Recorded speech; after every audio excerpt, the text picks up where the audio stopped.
Food prices are through the roof and people actually just cannot afford it anymore. South Africa is on the verge of having a full-blown food security crisis. South Africa has been food unstable at a microeconomic level, or at a household level, I should rather say, for a very long time. South Africans have always battled, or a certain sector of South Africa has always battled. But what we're seeing right now is unprecedented in South Africa's history. We are seeing people starving to death in growing numbers, on quite a wide scale. But even the people that aren't starving to death are having an extremely difficult time just hanging in there. Food prices in South Africa are officially now more than minimum wage, or a food basket, a minimum household food basket for a month is now more than minimum wage in South Africa. That should really scare South Africans, because this is now a life and death situation.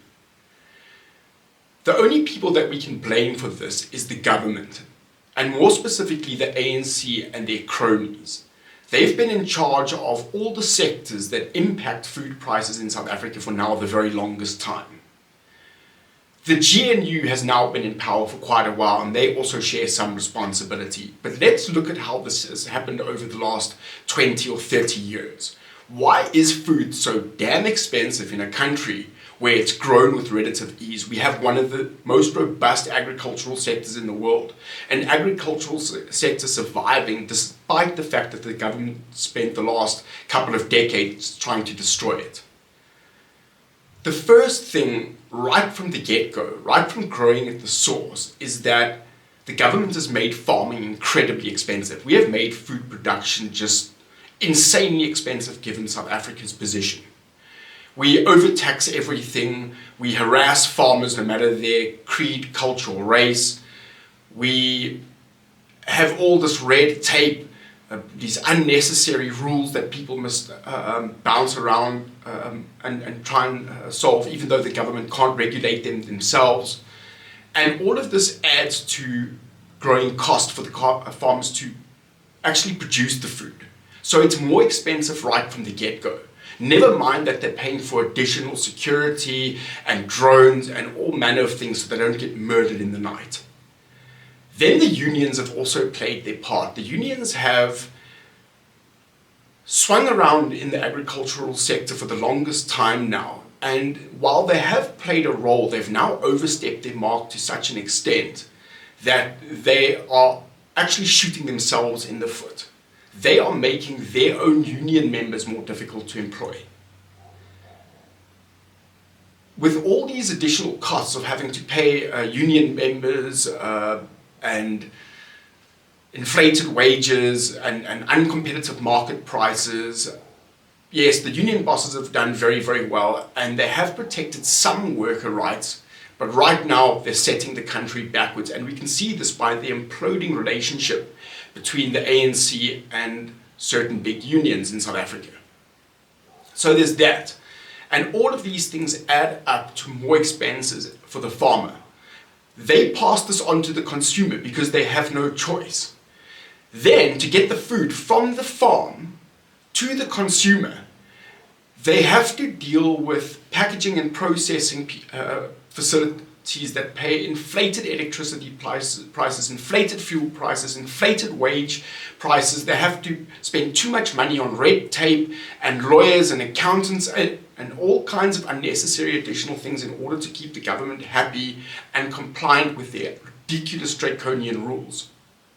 Again, these costs come from the government and get passed on to the consumer. They are literally robbing the food out of the mouths of the very poorest consumers in the country. And the food hasn't even arrived at their tables yet.